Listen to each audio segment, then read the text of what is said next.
AP PSC chairman ఎన్నికపై ఉత్కంఠ కొనసాగుతోంది. YCP నుంచి పెద్దిరెడ్డి నామినేషన్ దాఖలు చేయడంతో కూటమి వ్యూహం సిద్ధం చేసుకుంది. కూటమి నుంచి 12 మంది సభ్యులు నామినేషన్లు దాఖలు చేశారు. పెద్దిరెడ్డితో పాటు వైసీపీ నుంచి 3 ఎమ్మెల్సీలు నామినేషన్ దాఖలు చేశారు. సంఖ్యాబలం లేకపోయినా వైసీపీ నుంచి పెద్దిరెడ్డి నామినేషన్ దాఖలు చేశారు. పీఎస్సీ చైర్మన్ గా శాసనసభ నుంచే ఎన్నిక చేయడం సాంప్రదాయంగా వస్తోంది.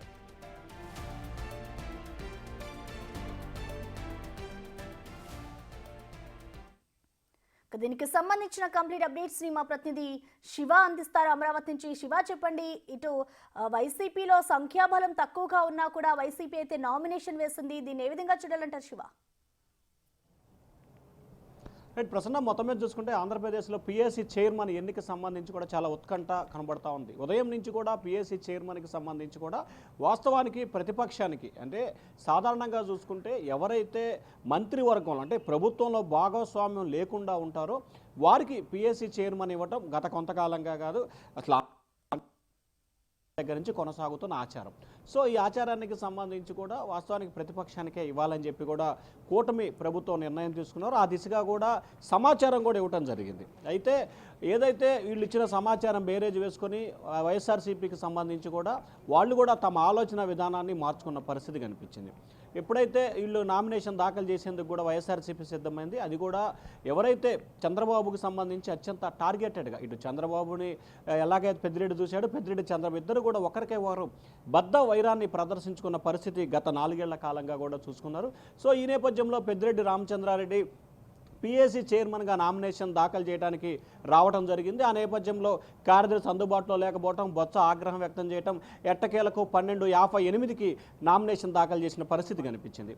ఆ తర్వాత ఏదైతే ప్రతిపక్షానికి ఇవ్వాలని చెప్పి కూటమి భావించినా కానీ ఒక్కసారిగా పెద్దిరెడ్డి పేరుని తెర మీదకి రావడం, ఆయన నామినేషన్ వేయడంతో కూడా కూటమి ప్రభుత్వం తన వ్యూహాన్ని మార్చుకునే దిశగా ప్రయత్నాలు చేస్తుంది. వెనువెంటనే 12 మంది చేత నామినేషన్లు దాఖలు చేయించడం జరిగింది. ఈ 12 మందిలో ఎవరిని పీఎస్సీ చైర్మన్గా ఎన్నుకుంటారు అనే దానికి సంబంధించి కూడా వారిష్టం. అంటే స్పీకర్ విచక్షణ ఐదాన్ని ఉంటుంది కాబట్టి ఆయనకి ఇష్టం. సో శాసనసభకు సంబంధించి బలాబలాల నేపథ్యంలో 175 మంది శాసనసభ్యులు ఆంధ్రప్రదేశ్ శాసనసభలో బలం ఉంది.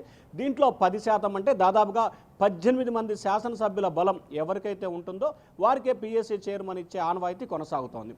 ప్రస్తుతం శాసనసభలో బలాబలాన్ని పరిశీలించుకుంటే కేవలం 11 మంది స్థానాలు మాత్రమే వైఎస్ఆర్సీపీకి ఉన్న పరిస్థితి నేపథ్యంది.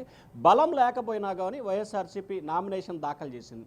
దీంతో ఒక్కసారిగా అధికార పార్టీ ప్రతిపక్షాల మధ్య ఒక రకమైన రాజకీయ ఎన్నికల హీట్ అయితే అసెంబ్లీ వేదికగా కూడా కొనసాగుతోంది. ఈ నేపథ్యంలోనే ఖచ్చితంగా ఎన్నిక ప్రక్రియ నిర్వహించాలని చెప్పి కూడా కూటమి ప్రభుత్వం నిర్ణయం తీసుకున్నట్టు తెలుస్తూ ఉంది.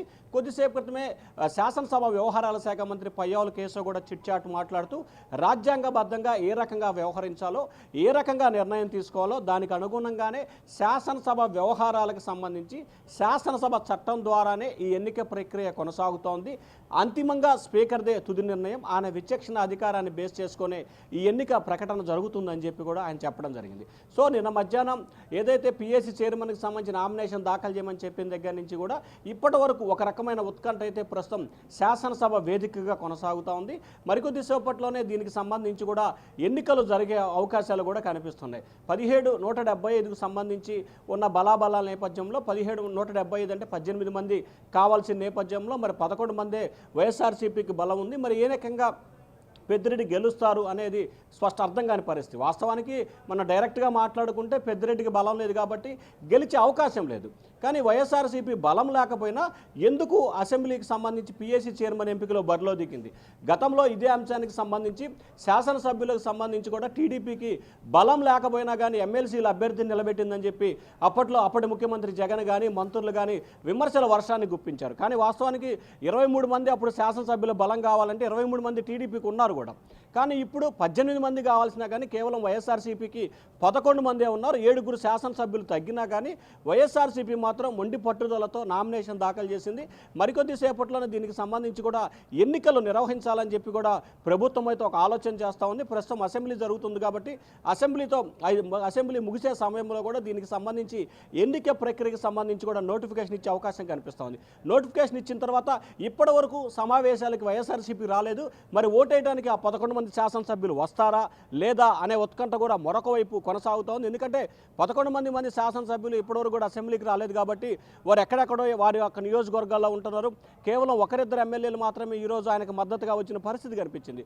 సో అసలు శాసనసభకు వైఎస్ఆర్సీపీ నేతలు వస్తారా, వస్తే 11 మంది వస్తారా లేదా, అలాగే జగన్ వస్తాడా లేదా, వస్తే ఓటేసినా కానీ ఉపయోగం ఏంటి అనే చర్చ అయితే ప్రస్తుతం అసెంబ్లీ వేదికగా కొనసాగుతా ఉంది. ప్రసూన శివ, ఇటు చూసుకుంటే ఈ పిఎస్సి చైర్మన్ ఎన్నిక అనేది కూడా అపోజిషన్ పార్టీ సభ్యులకే ఇవ్వాలి. సో ఇటు చూసుకుంటే అపోజిషన్ పార్టీ సభ్యులు ఎవరు లేరు, ఇటు వైసీపీకి కూడా అన్ని సీట్లు లేవు, అంత సంఖ్యాబలం కూడా లేదు. సో దీన్ని బట్టి వాళ్ళు ఎలాంటి నిర్ణయం తీసుకుంటారనుకోవచ్చు? అంటే కూటమిలో ఉన్న సభ్యులకే ఇస్తారా, అసలు ఏం జరుగుతుంది అనుకోవచ్చు శివ? అంటే ఇక్కడ 2 రకాల అంశాలకు సంబంధించి ఉంటుంది. వాస్తవానికి పిఎస్సి చైర్మన్ ప్రభుత్వంలో లేని పార్టీకి మాత్రమే, అంటే ఇప్పుడు జనసేన ప్రభుత్వంలో మంత్రివర్గంలో ఉంది, భారతీయ జనతా పార్టీ మంత్రివర్గంలో ఉంది. సో ప్రభుత్వంలో లేని పార్టీకి పిఎస్సి చైర్మన్ ఇవ్వటం ఆనవాయితీ. కానీ ఈరోజు అనూహ్యంగా కూటమి సర్కారు జగన్కి అంటే వైసీపీకి బలం లేదు కాబట్టి ఎన్నికల ప్రక్రియ ప్రారంభించింది. దానికి సంబంధించిన నోటిఫికేషన్ కూడా నిన్న శాసనసభ వ్యవహారాల కార్యదర్శి నోటిఫికేషన్ విడుదల చేశారు. ఈరోజు 1 గంట వరకు కూడా నామినేషన్లకు సమయం ఇవ్వటం, కొంతమంది నామినేషన్లు ఇటు వైఎస్ఆర్సీపీ నుంచి కూడా 3 నామినేషన్లు, అటు తెలుగుదేశం పార్టీ నుంచి 12 అంటే కూటమి నుంచి 12 నామినేషన్లు దాఖలైన నేపథ్యంలో ఖచ్చితంగా ఎన్నికలు జరిగే అవకాశం అయితే ఎక్కువగా కనిపిస్తూ ఉంది. వాస్తవానికి పెద్దిరెడ్డి రామచంద్రారెడ్డి కాకుండా వేరే వ్యక్తి కనుక పిఎస్సి చైర్మన్గా నామినేషన్ వేసినట్లయితే ఖచ్చితంగా కూటమి ప్రభుత్వం కూడా ఆ వ్యక్తికే ఏకగ్రీవం చేసే ఆలోచన కూడా చేశారు. వాస్తవానికి ఆ పెద్దిరెడ్డి కాకుండా ఉంటే వేరే వాళ్ళకైతే ఇస్తామని చెప్పి కూడా కూటమి నుంచి కొన్ని సందేశాలు కూడా వచ్చినట్లు ప్రచారం జరుగుతోంది. సో కానీ అనూహ్యంగా వైఎస్ఆర్సీపీ తన స్టాండ్ మార్చుకొని పెద్దిరెడ్డి రామచంద్రారెడ్డిని బరిలో దింపడం, వెంటనే దానికి ఎత్తుకు పై ఎత్తుకులాగా కూటమి కూడా వెంటనే నామినేషన్లు వేటట్లా ఎవరికోరు ఎత్తులు పై ఎత్తులు వేసుకుంటున్న పరిస్థితి అయితే కనిపిస్తూ ఉంది. మరి మరికొద్ది సేపట్లోనే ఎన్నికలు నిర్వహిస్తారా, లేకపోతే స్పీకర్ విచక్షణ అధికారం ఉంది కాబట్టి ఎవరో ఒకరిని చైర్మన్గా ప్రకటిస్తారా అనేది మరికొద్ది సేపట్లోనే క్లారిటీ వచ్చే అవకాశాలు అయితే స్పష్టంగా కనిపిస్తూ ఉన్నాయి. Prasuna, thank you Shiva.